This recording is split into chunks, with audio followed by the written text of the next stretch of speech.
자, 이어서 갑니다. 15번 가겠습니다. 다음 인물에 대한 설명으로 옳은 것. 이달의 독립운동가 한능금 문제 스타일입니다. 한능금 보면 항상 이런 문제가 나옵니다. 이달의 독립운동가. 우리 책에 나오지 않는 인물을 출제했습니다. 일부러 출제했습니다. 왜냐하면 이런 사람들도 알아야 될 것 같아서요. 김병로라고 하는 단어가 딱 나와 있습니다. 김병로라는 사람을 우리 기본서에 나오질 않지만 알아야 두셔야 할 것 같아서요. 자, 체육회는 의병부대 참여, 김상우 의혹 관련자 변호, 강조학생운동 진상조사위원, 신간의 중앙집회위원장, 남조선 가수정부 사법부장. 이 사람은 대표적인 법조인입니다. 우리나라에. 그래서 법조인들이 가장 존경에 맞이하는 인물 중에 한 분이 김병로라는 분입니다. 옳은 거 가겠습니다. 분단을 막기 남북 협상에 참석하였다. 우리 김구하고 김규식이죠. 북한에서는 김일성과 김두봉에 대한 얘기, 일명 사김회의라고 보통 얘기합니다. 두 번째, 정읍에서 남한말의 단독 정수임을 주장하였다. 요 이승만에 대한 얘기. 삼균지 조소왕. 대법원장을 재임하면서 사법제도 기초를 다진 분. 답은 4번이 되어야 됩니다. 그러니까 모르더라도 유추해보면 답은 4번이 될 수밖에 없는 상황이에요. 그런데 다른 지문이 나와서 내가 혼란이 올 수도 있다는 얘기야. 그래서 완벽하게 잡으시 바랍니다. 대법원장으로서 우리 법의 기초를 만드신 분, 김병로에 대한 얘기, 좀 색다른 유형의 문제를 한번 접해보시라, 그런 취지입니다. 시험이라고 하는 것은 알 수 없습니다. 그러니까 내가 공부한 내용만 다 나왔으면 참 땡큐죠. 그런데 의외의 문제가 나와서 나를 당황하게 만들어요, 시험장에서. 그런 걸 좀 좀 확률을 좀 줄였으면 쓰겠어요. 16번, 밑줄 그은 왕의 업적으로 옳은 것. 전쟁에서 사신과 승려 순도를 파견하여, 순도에 밑줄을 그으시면 되겠죠. 불상과 경문을 보내왔다. 왕은 사신을 보내 담례하고 토산물을 조공. 비로소 초문사를 창건하여 순도의 밑줄 머물게 하고 이불란사를 창건하여 아도를 머물게 하였습니다.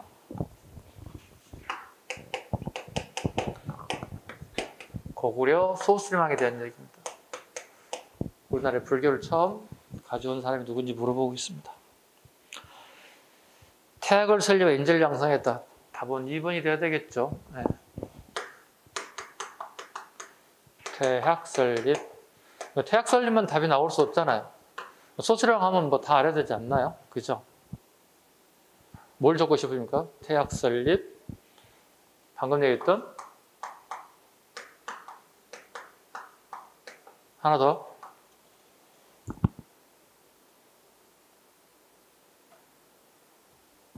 나 쳐다보지 말고 얘기해. 나 몰라.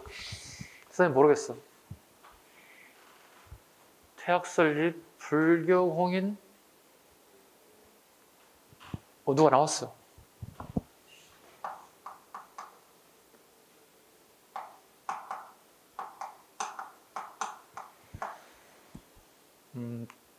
쉽게 해서 자기 아버지는 되게 싸움꾼인데도 불구하고 실패했잖아요. 자기 아버지보다 훨씬 더 못하는 거예요, 싸움에 대해서는.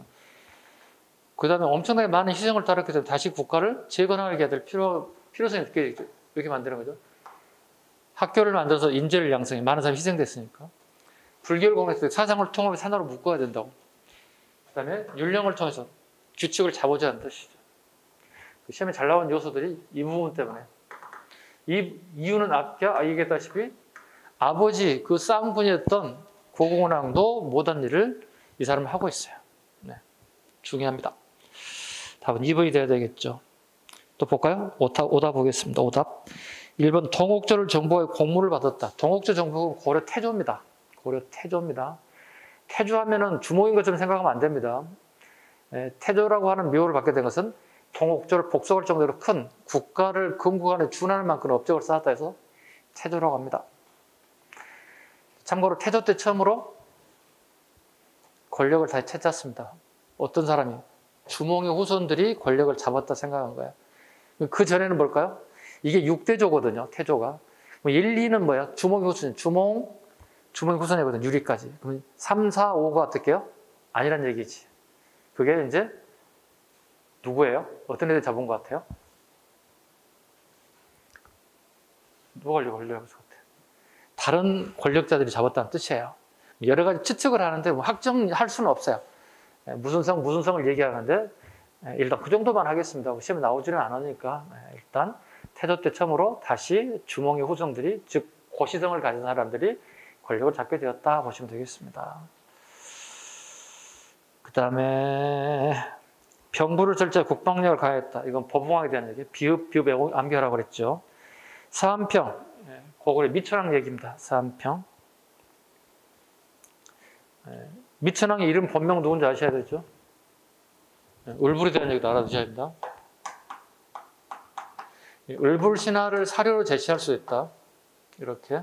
이 사람이 누구냐 물어본다. 미천왕에 대한 얘기. 이거 던져주고 시기 사실 옳은 거 물어보면 미천왕에 업적 하나 잡으면 되겠죠. 사한평 점령입니다.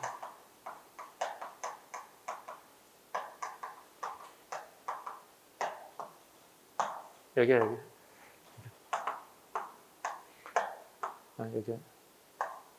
여기 점령했다. 사한평을 점령했다. 이렇게.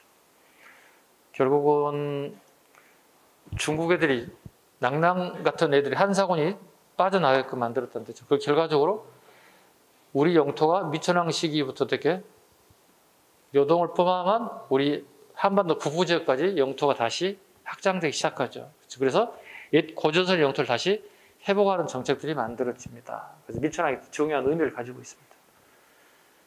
됐습니다. 넘겨야 되겠군요.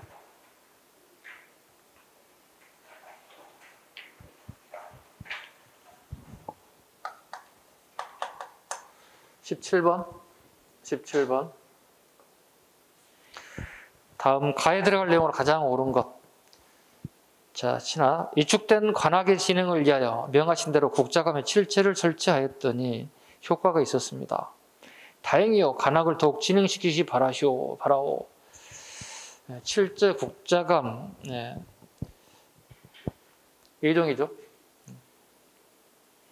예종 때 양형고를 두어 필요한 재정을 확충하시오. 답은 1번이 되죠. 쉽게 고를 수 있습니다. 관악진액청에 대한 얘기를. 집현전 세종대왕. 경사육학을 제정하고 향약을 세우도록 하시오. 이거 고려 문종 때 얘기입니다. 이거 좀 심하네요. 이거 많이 틀려요, 여러분들이. 경사육학을 제정하고 향약을 세우도록 하시오. 문종입니다. 문종은 숙종의 아버지이기도 하고 의천의 아버지이기도 해요.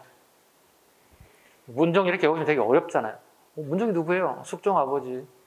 고을숙종 이야기하고 있습니다. 성녀 그 유명한 의천의 아버지 이렇게 생각하시면 되겠습니다. 국자금을 성균관으로 개칭하고 유교교육을 강화시키시오. 국자금을 성균관으로 개칭하신 분은 충렬왕. 그 다음 유교교육을 강화하시오. 공민왕. 구분해서 나누시면 돼요. 답은 1번. 문제 18번. 다음 가에 들어갈 내용으로 옳지 않은 것. 가는 중서문화성의 낭사와 의사대 간원으로 구성되었습니다. 소속 관원은 비록 지위가 낮았지만 정치 운영 과정의 견제와 균형의 기능을 수행하였다. 직무가 중요했던 만큼 가문과 능력 등을 심사한 뒤에 엄격하게 선발하였다. 문제 18번.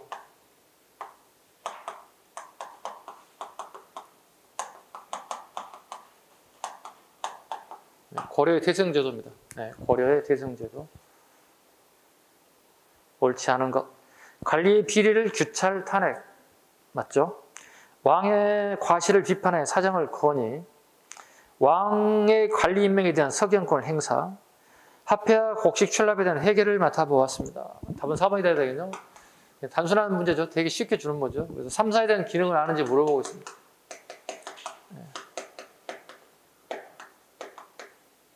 고려는 회계 기능이고 조선은 언론 기능이라 했습니다. 사원부사관, 홍문관에 대한 얘기들이니까 이거 그냥 다 주는 문제니까 틀리시면 안 되는 문제입니다.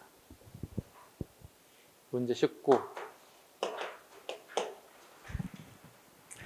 다음 자료에 해당하는 시기의 모습으로 옳은 것을 보기 위해서 고르세요. 고려 사람들은 딸을 낳으면 곧 감추고 오직 그 비밀이 탄로나고 두려워요. 이건 제가 안 읽을게요. 왜냐하면 이건 되게 많이 써먹는 사료예요. 그러니까 전통적인 아주 클래식한 사료예요. 원간섭기 대한 얘기입니다. 원나라에도 우리나라에 공녀를 차출해 가죠. 공녀를 차출해 간다고. 그럼 어떻게 부모님들이 딸을 낳았으면 딸 낳았다고 표시를 할 수가 없는 거예요. 자기 딸이 뺏기는 상황이 됐으니까. 어떤 부모가 자기 딸을 갖다가 뺏기려고 하겠습니까? 요 시기부로 무조건 원간섭기입니다. 옳은 거 갑니다. 기억번, 김치를 담그는 게 고춧가루를 넣었대요. 우리나라에 고추가 들어온 거 임질이라는 전으로 들어왔기 때문에 전혀 상관없는 조선 후기의 내용입니다. 가끔 제가 뭐 여담으로 얘기하잖아요. 우리가 저기 그 종묘에 가면 그 왕과 왕비 입회를 놓으시고 제사를 지내는데 우리가 먹던 음식을 쫙 차린다고. 그럼 임질이라는 전까지는 백김치야. 그럼 임질이라는 이후의 왕들은 뭐야? 우리가 말하는 그 우리 김장김치야. 그래서 김치 종류를 두 가지를 놓게 된다고. 혹시 나중에 종묘 가게 되면 그 문화해설자들이 막 설명하면서 질문한다고. 김치가 백김치가 있고요. 고추를 넣었던 이게 김장김치 두 가지가 있습니다. 이유가 뭡니까? 이렇게 물어본다고. 그럼 이상한 막 대답 얘기한다고 초등학생들 막. 저도 같이 가서 서 있는데 나한테 물어볼까 걱정했습니다. 이거 대답을 해야 돼 말해야 돼 막. 역사 선생님한테 물어보면 선생님 제자중에 역사 해설가들이 문화 해설자들이 있는데 가르친 사람한테 물어보면 어떻게 되겠나 싶기도 하고 그래서 되게 불편했던 것. 그 나중에 나오고 난 다음에 해설사들이 선생님 잠깐만요. 왜요? 그랬더니 수업 시간에 안 배웠던 내용들이 꽤 있대요. 그 관광객들이 와서 질문하면 대답을 못 하겠다는 거야. 뭔데요? 그랬더니 담이 있잖아요. 담이 있는데 단이 1단, 2단 이렇게 있고 벽이 쭉 쌓여져 있다고. 이게 왜 이렇습니까? 배웠잖아요. 신라시대 통일신라시대 배웠잖아요. 한 단계 성장했다는 거 보여준다는 거. 그 의미라고. 아, 그거였어요? 이제 이거 나만 알아야지. 옆에 있는 해설사는 안 알려줘야지. 자기들끼리도 서로 막 이렇게 막 얘기하는 거 들었어요. 그래서 여기도 경쟁이 있나 보다. 그런 걸 느꼈어요. 네. 나중에 그 대답 하세요. 이제 백김치하고 김장김치가 있는데 이유가 뭡니까? 고추가 임질이라는 전후에 들어왔기 때문에 그런 거죠. 뭐 이렇게 대답하시면 대답 안 해도 돼요. 모르겠습니다 하시면 돼요. 네. 두 번째, 남자가 변발을 하고 호복을 입었다. 원간섭기죠. 원나라를 머리 길게 늘어뜨리고 옆머리, 앞머리 막 다 쳐내는 것들 있잖아요. 변발하고 호복을 입었다. 호복이라 말을 오랑캐 복장을 했다. 이렇게 됐어요. 하나 재밌는 얘기 줄게. 고려와 조선시대 가장 심한 욕. 우리 지금 쌍욕 있잖아. 그 욕을 썼을까지 궁금하잖아. 고려시대와 조선시대 쌍욕. 제가 참한테 입으로 얘기를 못하지. 글로 쓸게요. 가장 심한 욕이 있을 거 아니야. 그 시대도 욕을 했을 거 아니야. 그지?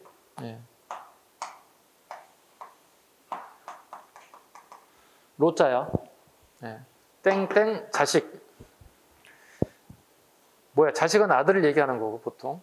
또는 딸을 얘기하는 거고. 호로는 오랑캐라는 뜻이에요. 오랑캐의 자식이라는 얘기는 되게 치욕적인 얘기예요. 그래서 혹시 여러분 부모님 나이 때쯤도 잘 안 써요. 쓸 수도 있어요. 오늘 혹시 가서 이제 여러분들 부모님에 가서 수업 시간에 호로 자식이라는 얘기, 고려와 조선이 가장 심한 욕이었답니다. 그러니까 아버님 세대도 이런 욕을 썼나요? 물어봐요. 썼지. 근데 왜? 그 뜻이 뭔지 아세요?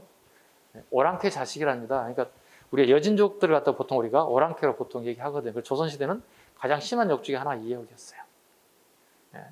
그래서 그 연감을 보게 되면 1970년대, 80년대까지 기록이 나와요. 호로자식이라는 용어를 썼어요. 되게 기분 나쁜 단어 중에 하나. 나를 아버지를 오랑캐로 보고 나를 오랑캐로 본다는 얘기야. 그래서 가끔 역사와 관련 없는 잡지식, 알쓸신작. 하나 더 해줄게요. 호두과자. 오랑캐를 닮은 복숭아처럼 생겼다. 호두. 그래서 기억해. 이제 호두과자 먹을 때마다 오랑캐를 닮은 복숭아. 이게 호두야. 선생님 천안에서 수업을 하는데 천안에서 뭐야? 야, 호두과자 뭐냐? 호두가 무슨지 모르는데요? 진짜로 몰라? 이렇게 얘기해 줬어요. 그랬더니 와우! 우리 반성하자. 막 지네끼리 이거 우리 지방의 특산물인데 이걸 모른단 말이야? 대성법을 항상 니네 특산물 뭐 내야 되겠냐? 니네 살면 포도를 해야 되는 거야? 그렇지. 근데 불산 공부를 하면 어떻게 포항에서 나는 상어 진을 내려면 어떻게 하겠냐? 못 내줘. 그럼 너희들 죽는다. 아, 그런가요? 재밌어. 지역의 강의가 되면 되게 재밌는 부분이 있어. 이어서 갑니다. 이어서 가봅시다. 뭐 하다 말았냐? 이렇게 옆방울 셌다. 여자가 결혼할 때 족두리를 썼다. 온 간섭기니까. 족두리, 그 다음에 여기 하나 빠졌다. 연지곤지, 볼을 터치하는 거 있지? 지금은 우리 결혼식에 쓰진 않지만 패백 때 아직도 사용하고 있어요. 여기 여성분들도 계시는데 결혼식 할 때 나중에 족두리를 할 때 패백할 때 연지곤지를 할지 한번 고민해봐. 그냥 한복 입고 절해도 되지 않나? 굳이 뭐 족두리하고 뭐 연지곤지하고 뭐 우리 풍습도 아닌데 우리 것처럼 사용하고 있긴 하지만 공부를 하다 보면 이걸 써야 되나 고민할 수 있다는 겁니다. 청포묵에 고기, 채소를 섞은 탕평채, 영조입니다. 영조 때 탕평채를 썼죠. 완론 탕평채를 썼고요. 그걸 음식으로 만든 이걸 탕평채라고 합니다. 영조 때입니다. 답은 니은 디귿.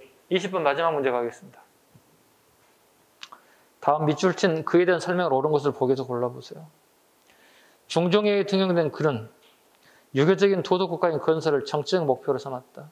그는 정몽주와 김종직의 문묘 종사를 주창하였고 혈량간을 실시하여 숨어있는 인재를 등용할 것을 권유했다. 조광조. 맞죠? 문제 20번. 조광조 호 아신 분? 여기까지만?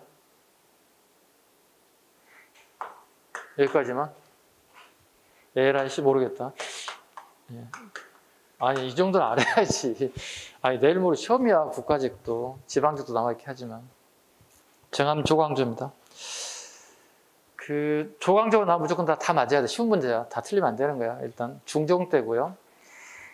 꼭 기억하셔야 됩니다. 중종이 반정을 통해서 중종지가 한 거 아니잖아요. 중종 반정을 통해서 권력을 잡았는데 그 주변 사람들이 다들 나이 드신 분들이에요. 그래서 중종이 권력에 갇혀 있어요. 어떤 아무래도 행을 쓸 수 없는 상황이야. 그 성균관에 이제 문묘 종사하게 가죠.